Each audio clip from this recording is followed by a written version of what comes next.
नमस्कार साथियों। तो आज है 6 फरवरी 2026। दोस्तों, बात करेंगे इस वीडियो में कुछ इंपॉर्टेंट कंपनी की शेयर्स के ऊपर, कुछ इंपॉर्टेंट अपडेट्स है, कुछ इंपॉर्टेंट न्यूज़ है। तो चलिए एक एक करके कवर करते हैं। तो सबसे पहले हम बात करेंगे एक छोटू सा कंपनी। हाँ, इसका शेयर प्राइस भी छोटा है, कंपनी की साइज भी छोटा है। कंपनी का नाम times green energy India limited. वैसे शेयर आज थोड़ा सा फ्लैट क्लोजिंग दिया, मतलब इसमें कोई बहुत बड़ा मूवमेंट नहीं हुआ। बट यहाँ पे जो मेन मुद्दा है कि कंपनी अपने शेयर होल्डर के लिए काफी छोटे अक्षर में लिखा है, ध्यान से सुनना, 1:1 रेशियो में बोनस इशू किया। ठीक है, 1:1 रेशियो में बोनस की मतलब यह है कि मान लीजिए कि अगर कोई निवेशक जो कि बोनस पाने के लिए एलिजिबल है तो उनको दो हो जाएगा क्वांटिटी वाइज। एक शेयर जो पहले था वो बढ़ के 2x हो जाएगा। मतलब आपके पास अगर 5 है वो बढ़ के 10 हो जाएगा, 20 है तो 40 हो जाएगा, इसी रेशियो में मिलेगा। बट हाँ, ये भी फैक्ट है कि देखिए छोटे हैं तो ऑब्वियसली बहुत ज़्यादा रिस्की तो है, बट रिटर्न्स की प्रोफाइल भी कंपनी की काफ़ी अच्छा है। ओके, सो इसके ऊपर थोड़ा बहुत मैं कहूँगा स्टडी जरूर करना। बहुत ही रिस्की कंपनी है, तो थोड़ा सोच समझ के आगे बढ़ना। ठीक है। अच्छा, दूसरे जो कंपनी हम चर्चा करेंगे, BML लिमिटेड, जिसका आज रिजल्ट आउट हुआ। वैसे तो देखिए सुबह से ही बाजार भी थोड़ा बहुत वीक था, मतलब एकदम फर्स्ट आवर की मैं बात कर रहा हूँ। इवन शेयर भी उस टाइम पे थोड़ा सा वीक था, उसके बाद बीच में थोड़ा बहुत फ्लैट चल रहा था। बट सडनली जैसे ही रिजल्ट आउट हुआ 2:15 पे शेयर एकदम स्लिप करके सीधा 6.5% नीचे क्लोजिंग दिया। तो क्या कंपनी की रिजल्ट इतना ही खराब कि एकदम से शेयर क्रैश कर गया? वो भी लगभग 8% क्रैश कर गया था बीच में, और क्लोजिंग दिया 6.5% नीचे। तो आइए जानने की कोशिश करते हैं। अच्छा, BML की इस बार दिसंबर 2025 में जो इनकम हुआ है 1083 करोड़ रुपए। अच्छा, पिछले साल कितना था दिसंबर 2024 में? 876 करोड़ रुपए। तो मतलब इंक्रीज हुआ है साफ सुथरा। अच्छा, पिछले क्वार्टर सितंबर 2025 में था 839 करोड़ रुपए। तो मतलब ईयर ऑन ईयर बेसिस पे भी इंक्रीज हुआ, क्वार्टर ऑन क्वार्टर बेसिस पे भी इंक्रीज हुआ। तो यहाँ पे तो कुछ पता नहीं लग रहा। अब दोस्तों आपको पता लगेगा। देखिए कंपनी की इनकम कितना, 1083 करोड़। एक्सपेंस कितना हुआ, खर्चा कितना हुआ, 1080 करोड़। तो आपको अभी पता चल जाएगा कि कंपनी की जो ऑपरेशनल प्रॉफिट वो सिर्फ 3 करोड़ का ही हुआ है, ऊपर से टैक्स वैक्स अलग से। तो वही बात है, 3-4 करोड़ की। ये देखिए, क्योंकि इसके साथ पॉइंट समथिंग है, तो टोटल ऑपरेशनल प्रॉफिट 4 करोड़। पिछले साल कितना था? 60 करोड़। पिछले क्वार्टर में 73 करोड़। तो मतलब मार्जिन एकदम धजिया उड़ चुका मार्जिन की। 0% नहीं कह सकते हो कि पॉइंट समथिंग। तो यहाँ पे रफली फिगर में 0% लिख दिया। ठीक है, पिछले साल में एटलीस्ट 7% था, पिछले क्वार्टर में 9% था, और इस बार तो एकदम ना के बराबर पहुंच चुका है। और जिसके कारण कंपनी की ये सब टैक्स वैक्स भरने के बाद, सब कैलकुलेशन करने के बाद 22 करोड़ रुपए की नुकसान हुआ। पिछले साल 24 करोड़ की प्रॉफिट, पिछले क्वार्टर में 48 करोड़ की प्रॉफिट था। तो प्रॉफिट से सीधा लॉस। तो बाजार इसको काफी नेगेटिवली लिया, और होना भी चाहिए, है ना। और शेयर एकदम से 6.5% क्रैश करके नीचे क्लोजिंग दिया। बीच में लगभग कह सकते हो कि रफली 8% क्रैश कर गया था। ठीक है, बाद में 2% रिकवर जरूर किया, बट स्टिल 6.5% नीचे क्लोजिंग दिया। अच्छा, नेक्स्ट दोस्तों हम बात करेंगे कल्याण ज्वेलर्स। कल्याण ज्वेलर्स की शेयर आज मोस्टली टाइम नेगेटिव में था। अगर आप देखें ध्यान से चार्ट पैटर्न पे, लगभग 90% टाइम नेगेटिव में था यहाँ तक। यहाँ पे थोड़ा सा रिकवर करके क्लोजिंग दिया। आइए पहले अब देख लेते हैं कि कंपनी की वैसे परफॉर्मेंस कैसा हुआ है दिसंबर पे। देखिए, कल्याण ज्वेलर्स की टोटल इनकम Q3 2025 10,343 करोड़ रुपए। लास्ट ईयर दिसंबर 2024 पे 7,278 करोड़। लास्ट क्वार्टर 2 में था 7,856 करोड़। तो मतलब ईयर ऑन ईयर बेसिस पे जैसे इंक्रीज हुआ, even quarter on quarter basis पे भी कंपनी बहुत तगड़ा ग्रोथ रखा, बहुत ही बढ़िया ग्रोथ रखा। मतलब इनकम इस बार काफी बड़ा है एक्चुअली। और इसके पहले अगर आप देखेंगे कंपनी की इनकम, भाई फिफ्थ डिजिट में आया ही नहीं, पहली बार फिफ्थ डिजिट में पहुंचा। 10,343 करोड़ की इनकम। एक्सपेंस भी थोड़ा सा इंक्रीज हुआ, बट कंपनी उतना ज्यादा इंक्रीज होने नहीं दिया, मतलब काफी हद तक मैनेज किया, जिस वजह से जो इसके ऑपरेशनल प्रॉफिट मार्जिन पिछले साल था 6%, पिछले क्वार्टर में भी 6% था, इस बार बढ़ के 7% हो गया, बढ़ गया ना।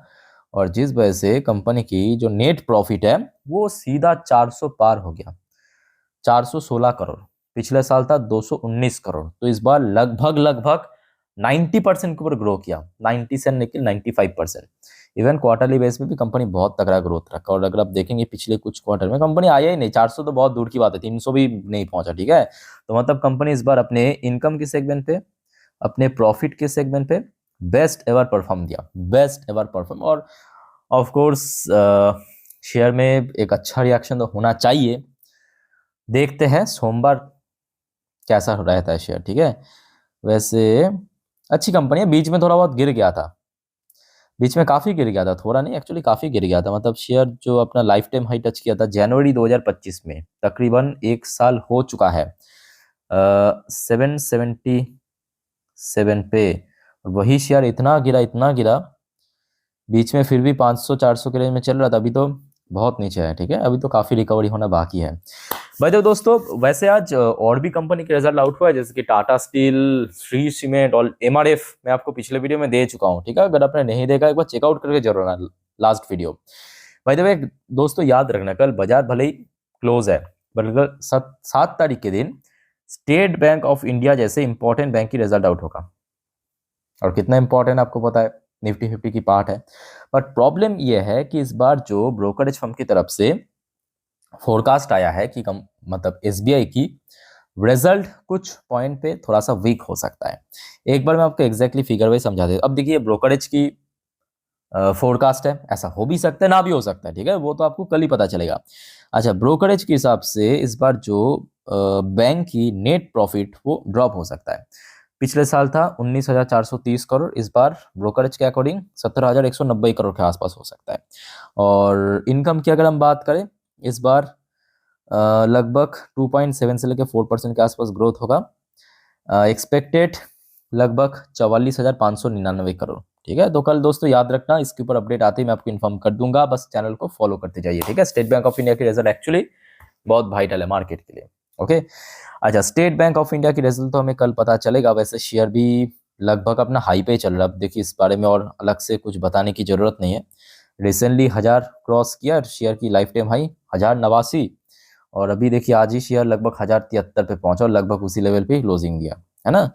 सो देखते हैं कैसा होता है परफॉर्मेंस। चलिए तब तक हम आईपीओस के जीएमपी पे चलते हैं। ग्रे मार्केट प्रीमियम देखिए, फ्रैक्टल एनालिटिक्स 6.11% की प्रीमियम, ग्रोवर ज्वेल 2.95% की प्रीमियम, ब्रांडमैन रिटेल 14.20% प्रीमियम, बाकी ऑलमोस्ट लिस्ट हो चुका है, ठीक है।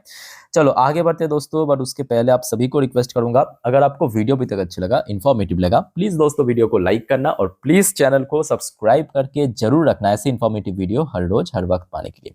और याद रखना दोस्तों, जो नेक्स्ट वीडियो आएगा इस चैनल पे, मतलब रात की 10:30 की वीडियो, बहुत सारे बढ़िया बढ़िया अपडेट देना है, ठीक है। सारे शेयर मार्केट से रिलेटेड एक से बढ़कर एक अपडेट है, तो देखना मत भूलना नेक्स्ट वीडियो। और साथ में रात की जो 12 बजे की वीडियो, जिस पर हम बहुत सारे इंपॉर्टेंट जियोपॉलिटिकल टॉपिक को कवर करेंगे, जो कि नेक्स्ट वीक बाजार के लिए बहुत वाइटल है।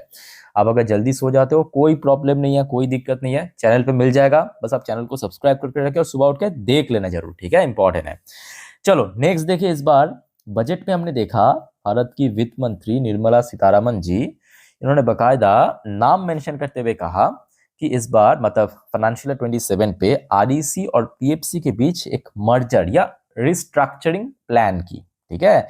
उसके बाद हमने देखा एक थर्ड पार्टी सोर्स की तरफ से खबर भी आया था कि सर पीएफसी और आरईसी मर्जर हो जाएगा, बट वो कोई ऑफिशियल अपडेट नहीं था। बट आज दोस्तों फाइनली ऑफिशियल अपडेट आ चुका है, वो भी बाजार क्लोज होने के बाद अराउंड 5:30 बजे की अपडेट है। PFC by 52.63% of government holding in REC. देखिए आरईसी या पीएफसी दोनों ही पावर कंपनी है, फाइनेंसिंग कंपनी है, मतलब सेम कैटेगरी की कंपनी है, काम सेम ही करता है, ठीक है। आरईसी में सरकार की जो होल्डिंग है मेजॉरिटी 52.63, तो मर्जर के हिसाब से पीएफसी क्या करेगा, सबसे पहले 52.63% जो है स्टेक वो सरकार से खरीद लेगा आरईसी की, ठीक है। अब चलिए मैं आपको थोड़ा सा नीचे पढ़ के और डिटेल में समझा देता हूं। देखिए, Power Finance Corporation said on 6 फरवरी, मतलब आज बाजार क्लोज होने के बाद, its board had approved an in principle merger with Rural Electrification Corporation Limited, यानी आरईसी, जिसका फुल नेम है Rural Electrification Corporation Limited. PFC said it acquired 52.63% of government holding in REC. तो सबसे पहला जो स्टेप क्या होगा, देखिए काफी लंबा चौड़ा प्रोसेस है, दोनों ही कंपनी बड़े कंपनी है, ठीक है, तो मेरे बात को ध्यान से सुनना, लंबा चौड़ा प्रोसेस है। सबसे पहली बात आज ये कहा पीएफसी ने कि हम मर्जर होंगे, मतलब आरईसी पीएफसी मर्जर होगा। सबसे पहला स्टेप जो लिया जाएगा, आरईसी में जो सरकार की स्टेक है 52.63%, उसको पीएफसी एक्वायर करेगा। उसके बाद दोस्तों डिसाइड होगा जो स्वैप रेशियो, कितना कितना रेशियो में मिलेगा। मान लीजिए कि किसी के पास आरईसी की इतने क्वांटिटी की शेयर है तो उनको कितना पीएफसी की शेयर मिलेगा मर्जर हो जाने के बाद, तो वो नेक्स्ट प्रोसेस है, ठीक है।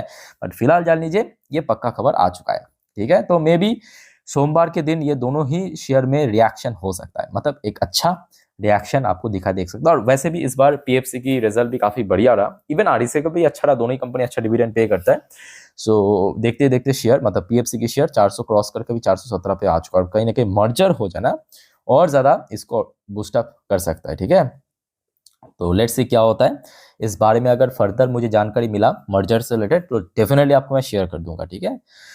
अच्छा नेक्स्ट चलिए, बेल के ऊपर एक और अपडेट है, सॉलिड अपडेट। वैसे तो इस बार बेल की रिजल्ट भी अच्छा ही था, मार्जिन थोड़ा बहुत श्रिंक किया है बट डज नॉट मैटर, बहुत ज्यादा नहीं। अच्छा बेल को एक बढ़िया ऑर्डर मिला, ये देखिए, ये आज की खबर है, 6 तारीख की खबर, ठीक है। मैं आपको सीधा पीडीएफ ओपन करके दिखाता हूँ डाउनलोड करके। देखिए ये हो गया आपका बेल द्वारा भेजा गया ऑर्डर की नोटिस। देखिए बेल ने कहा कि अपने को मिला है 581 करोड़ की एक ऑर्डर। अब बेल की प्रॉब्लम क्या पता है, बेल बताता नहीं है कहाँ से मिला, कौन सी इक्विपमेंट्स के ऊपर ऑर्डर मिला, या जितने भी डिटेल में, मतलब कितने महीनों के लिए, कितने सालों के लिए, उतना डिटेल में बताता नहीं है। सो इतना ही मालूम पड़ा कि लगभग 581 करोड़ की कंपनी को ऑर्डर मिला है, बस इतना ही, ठीक है। चलो देखते हैं कि नेक्स्ट वीक में कैसा शेयर रिएक्ट करते हैं। वैसे तो देखिए कंपनी वैसे अच्छी कंपनी है, इवन आज वैसे कारोबार भी अच्छा था, आज लगभग 1 करोड़ 10 लाख के ऊपर शेयर ट्रेड हुआ। डिलीवरेबल परसेंटेज भी लगभग 45.53% के आसपास देखने को, एक अच्छा डिलीवरी आज हुआ है, ठीक है। और देखिए ये भी फैक्ट है कि बाकी डिफेंस सेक्टर जहाँ पे अभी स्ट्रगल कर रहा है, बेल लगभग अपना हाई पे ही चल रहा है। सो बेल के लिए इंपॉर्टेंट लेवल, बेल जहाँ पे निकल गया था, मतलब 450 क्रॉस करके 460-61 पे, तो इमीडिएटली 450 से लेके 460 सबसे इम्पोर्टेंट रेजिस्टेंस लेवल बेल के लिए, ठीक है। तो दोस्तों और कोई आपका कंफ्यूजन या जानकारी पाना है कमेंट करके बताइए, और चैनल को सब्सक्राइब करके रखना, वीडियो अच्छा लगे तो लाइक करना। मिलते हैं नेक्स्ट वीडियो में, वाइंड अप करता हूँ, टेक केयर, बाय बाय, जय हिंद।